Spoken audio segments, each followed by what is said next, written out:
আপনার থেকে বড় লোক আপনি একজনকে পাবেনই।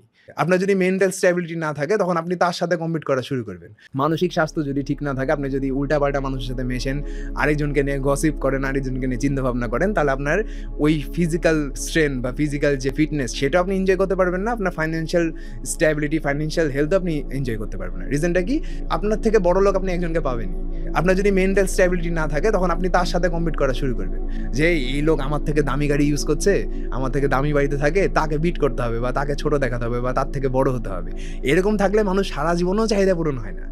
মেন্টাল ফিটনেসটা আনতেই হবে আপনাকে। মেন্টাল ফিটনেস হচ্ছে নিজের ভালো বোঝা, অ্যাকসেপ্ট করা যে আমার পক্ষে এটাই সম্ভব করা, আমার এই দুর্বলতা আছে। তো দুর্বল জিনিসে ফোকাস না করে আমি আমার স্ট্রেংথ নিয়ে কাজ করি। যেমন আমার স্ট্রেংথ হচ্ছে কন্টেন্ট ক্রিয়েশন, আমার স্ট্রেংথ হচ্ছে প্রেজেন্টেশন। এই স্ট্রেংথগুলোকে আমি বুঝে যে আমি এইখানেই ফোকাস করি, যার কারণে আমার ক্যারিয়ার আরও ভালো হচ্ছে। কিন্তু আমি যদি ফোকাস করতাম যে না আমি মানুষকে ট্রেনিংই দেবো ধরে ধরে, তাহলে আমি হয়তো বা 1 ঘন্টায় একজনকে পৌঁছাতে পারতাম।